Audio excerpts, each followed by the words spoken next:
सहारा प्रणाम। ये है सहारा न्यूज़ नेटवर्क और आप देख रहे हैं 24 घंटे का उर्दू न्यूज़ चैनल आलमी सहारा। खबरनामे के साथ हाजिर हूं मैं मुनीर शादाब। सबसे पहले एक नज़र सुर्खियों पर।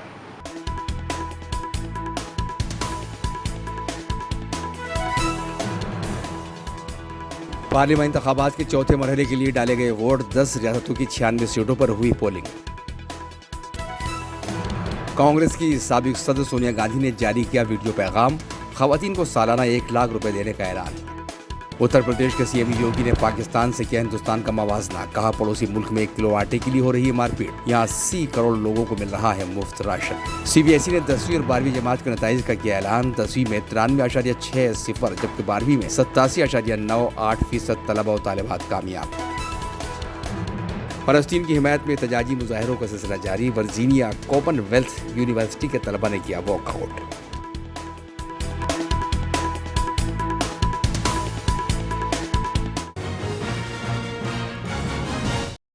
वज़ीर-ए-आज़म नरेंद्र मोदी अपने इंतखाबी दौरे पर बिहार पहुंचे। वहां उन्होंने सारण में कहा कि आरजेडी और कांग्रेस तफरीक फैलाने की जिद पर अड़े हैं। अब आरजेडी और कांग्रेस ने दलितों पसमानदा तबकात के हक को छीनने का फैसला किया है। उन्होंने कहा कि आपसे रिजर्वेशन छीनकर ये मजहब की बुनियाद पर रिजर्वेशन देना चाहते हैं। उन्होंने कहा कि आरजेडी जिसे सब कुछ पसमानदा तबकात ने दिया है, वही आरजेडी पसमानदा तबकात के साथ वादा खिलाफी करने वाली सबसे बड़ी पार्टी बन गई है। अपना वजूद बचाने के लिए आरजेडी कांग्रेस तुष्टीकरण की जिद पर अड़े है। अब आरजेडी कांग्रेस ने दलितों पिछड़ों के आरक्षण का हक छीनने का ऐलान कर दिया है। आपसे आरक्षण छीनकर ये धर्म के आधार पर आरक्षण देना चाहते हैं। बिहार में जंगल राज लाने वाले नेता ने तो यहां तक कह दिया है कि पूरा का पूरा आरक्षण मुसलमानों को ही दे देना चाहिए। आप कल्पना कर सकते हैं, आरजेडी जिसे सब कुछ पिछड़ों ने दिया, वही आरजेडी पिछड़ों के साथ विश्वासघात करने वाली सबसे बड़ी पार्टी बन गई है। उत्तर प्रदेश के बांदा में वज़ीर आला योगी आदित्यनाथ ने कहा कि 80 करोड़ लोग भारत में मुफ्त में राशन की सहूलत उठा रहे हैं, जबकि पाकिस्तान की आबादी 23 से 24 करोड़ है और पाकिस्तान में 1 किलो आटे के लिए मारपीट हो रही है। उन्होंने कहा कि पीओके में एहतजाज हो रहा है कि हमें भारत का हिस्सा बनाइए, क्योंकि भारत में पीएम मोदी की हुकूमत है और इसलिए हम भारत में खुशहाल रह पाएंगे। आप सोचो, 80 करोड़ लोग भारत के अंदर फ्री में राशन की सुविधा का लाभ प्राप्त कर रहे हैं। कितने लोग प्राप्त कर रहे हैं? 80 करोड़। और बहनों और भाइयों, पाकिस्तान की आबादी कितनी है? 23 से 24 करोड़। कितनी है? आज का समाचार पत्र पढ़ा आपने?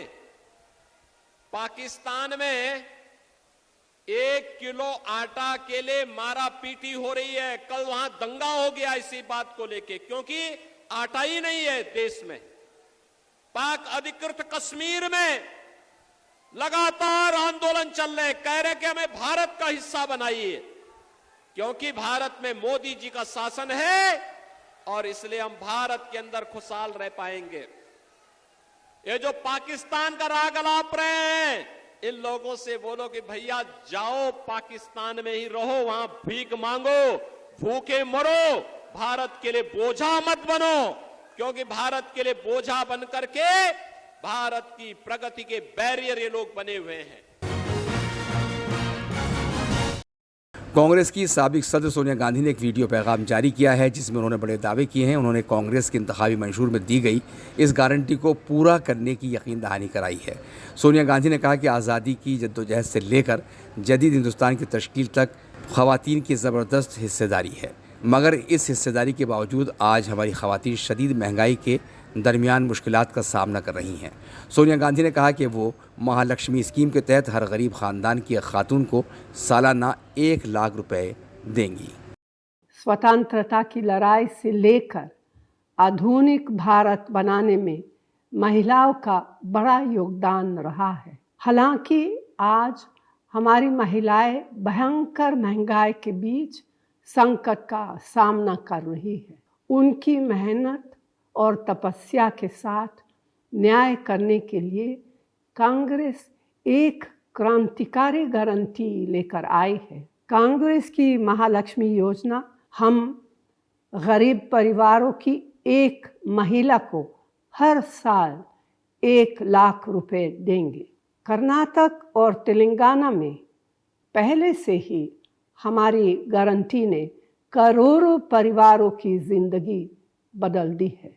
चाहे मनरेगा हो, चाहे सूचना का अधिकार हो, शिक्षा का अधिकार हो और भोजन सुरक्षा जैसी हमारी योजनाओं से कांग्रेस पार्टी ने लाखों भारतीयों को ताकत दी है।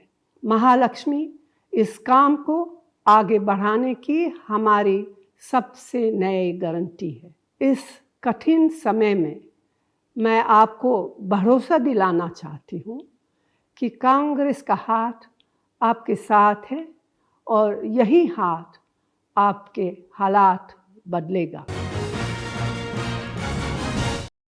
लोकसभा इंतखाबात 2024 के मद्देनज़र इंतखाबी मुहिम ज़ोरों पर है। कांग्रेस के लीडर राहुल गांधी और प्रियंका गांधी ने उत्तर प्रदेश के रायबरेली में इंतखाबी जलसे से खिताब किया।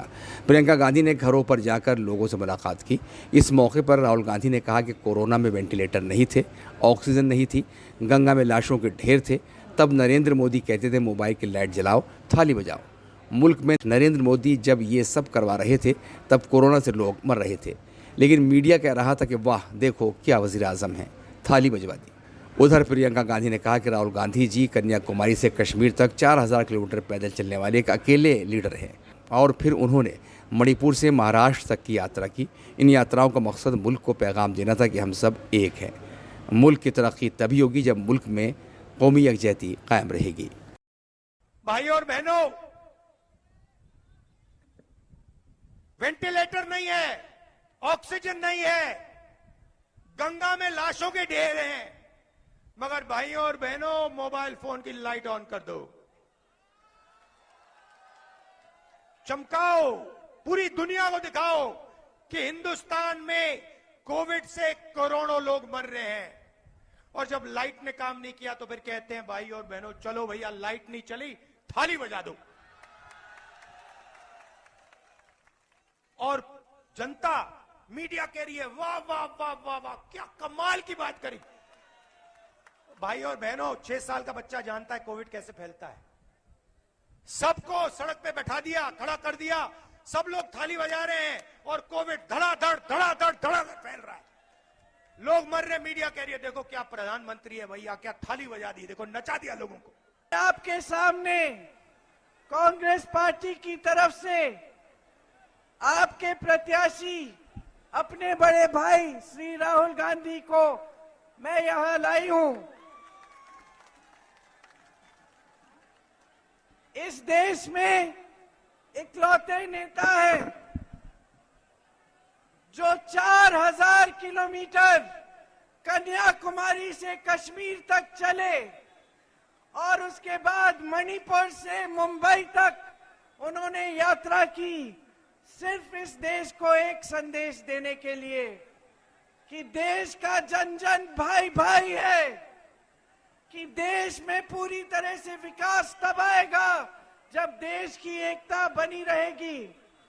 और सिर्फ आप सबसे मिलने के लिए, आपकी समस्याओं को समझने और सुनने के लिए उन्होंने इतनी मेहनत की। उत्तर प्रदेश के वाराणसी में यूपी के कांग्रेस सदर अजय राय ने कहा कि बनारस में जो तरक्की होनी चाहिए थी वो नहीं हुई। पूरे शहर में 10 साल में कोई काम नहीं हुआ है।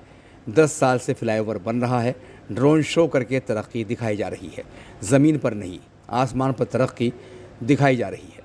10 साल में बनारस में लोगों को झुंझुना दिया गया है और आवाम को बेवकूफ़ बनाया गया है।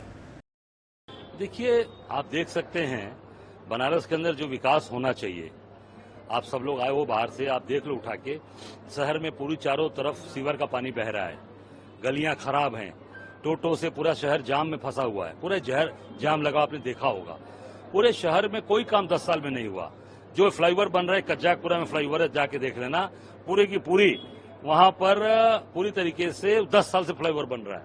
एक इन्होंने यहां पर बंदरगाह बनाया रामनगर में, एक भी जहाज नहीं आई उसमें, एक भी गंगा जी पानी ही नहीं है। केवल जनता को बेवकूफ बनाना और बहुत हो गया। विकास आप आकाश में दिखा रहे हैं, ड्रोन शो करके विकास दिखा रहे हैं।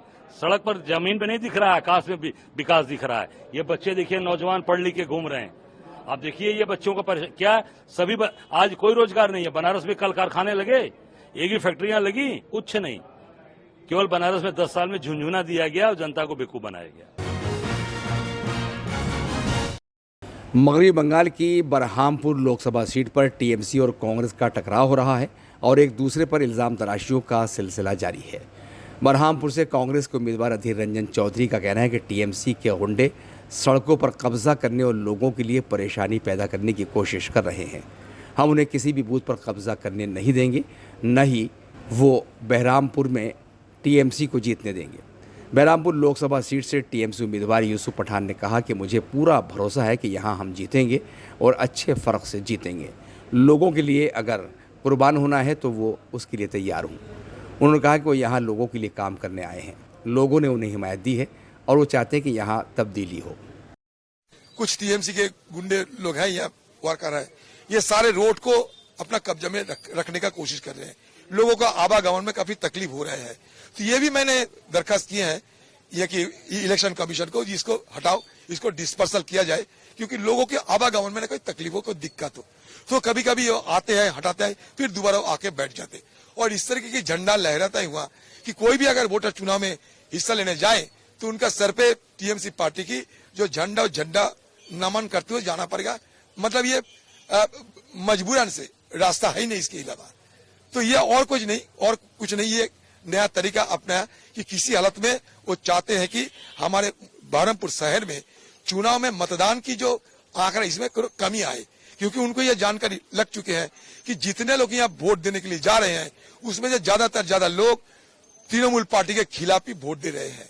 तो इसलिए उनका डर है कि किसी हालत में कम से कम आंकड़े को कम किया जाए, मतदान की प्रक्रिया को किसी हालत में बाधित किया जाए और साथ साथ आंकड़े को कमी किया जाए।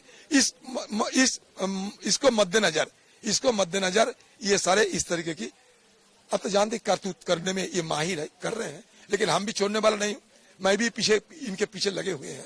मैं किसी हालत में ना कोई बूथ लूटने दूंगा, ना कोई बूथ कब्जा करने दूंगा, ना उनको जीतने दूंगा। मैं किसी हालत में तृणमूल पार्टी और गुंडागर्दी को मुर्शिदाबाद और बहरमपुर शहर में जीतने को बिल्कुल नहीं दूंगा, चाहे कुछ भी हो जाए मेरे ऊपर। बहुत ही अच्छा लग रहा है मुझे ये देख के कि काफी यंगस्टर्स, महिलाएं और अच्छी तादाद में वोटिंग कर रहे हैं और बहुत ही पॉजिटिव एनवायरनमेंट बना हुआ है। सभी जगह बहुत अच्छा नंबर से वोट हुआ है। मुझे तो उम्मीद है और पूरा भरोसा है कि यहाँ पे हम जीतेंगे और बहुत अच्छे मार्जिन से जीतेंगे। देखिए, लोगों के लिए अगर मुझे कुर्बान होना है तो मैं बिल्कुल तैयार हूँ। मैं यहाँ पर आया हूँ लोगों के लिए काम करने के लिए और लोगों ने मुझे बहुत सपोर्ट किया है डे 1 से और अब तक, और वो चाहते हैं कि यहाँ पर बदलाव हो और मैंने उनकी आंखों में, उनकी बॉडी लैंग्वेज में ये देखा है और उन्होंने मुझे वादा किया है कि हम आपको जिताएंगे। तो मेरी बहुत ही उम्मीदें जो है बहुत हाई है। बिल्कुल भी चैलेंज नहीं है क्योंकि यहाँ के लोग मेरे साथ है और जब लोग आपके साथ होते हैं उनको बदलाव चाहिए होता है और मैं यहाँ पर आया हूँ यहाँ के लोगों के लिए काम करने के लिए, तो मैं बहुत कॉन्फिडेंट हूँ उस चीज के लिए। सीबीएसई ने 10वीं और 12वीं जमात के नताइज का ऐलान कर दिया है। 10वीं में 93.60% तलबा और तालिबात ने कामयाबी हासिल की है, जबकि 12वीं में 87.98% तलबा और तालिबात कामयाब हुए हैं। दोनों जमातों में त्रिवेंद्रम रीजन का रिजल्ट सबसे बेहतर रहा। इसके अलावा जवाहर नवोदय विद्यालय और केंद्रीय विद्यालय के तलबा और तालिबात ने बेहतरीन कारकर्दगी का मुजाहरा किया है। अफगानिस्तान में आए सैलाब के सबब ज़बरदस्त तबाही के बाद गुज़श्ता कई दिनों से राहत रसानी का सिलसिला जारी है। अफगानिस्तान के शिमाली इलाकों में शदीद तबाही हुई है। 3 सूबों से अब तक सैकड़ों अफराद हलाक हो चुके हैं, जबकि हज़ारों घरों को नुकसान पहुंचा है। हुक्काम की तरफ से मुतासर इलाकों में फंसे लोगों को बचाया जा रहा है। फ़लस्तीन की हिमायत में एहतजाज और मुजाहरों का सिलसिला जारी है। इसराइल की हिमायत के ख़िलाफ़ एहतजाज में तलबों को बहुत ज़्यादा नुकसानात का सामना करना पड़ रहा है। वर्जीनिया कॉमनवेल्थ यूनिवर्सिटी के तलबा रियासती गवर्नर की तकरीर के दौरान ग्रेजुएशन की असनाद की तकसीम की तकरीब से वॉकआउट कर गए। हज़रत फ़ातिमा मासूमा क़ुम बिनते इमाम मूसा काज़िम और इमाम रज़ा अलैहिस्सलाम की विलादत के अय्याम की मुनासबत से मशहद मुक़द्दस में वाक़े फ़र्ज़ंद रसूल अली बिन मूसा अल रज़ा के रोज़े को इंतहाई खूबसूरत अंदाज में सजा दिया गया है। इसी के साथ ही खबरनामा ख़त्म होता है। इजाज़त दीजिए। सहारा।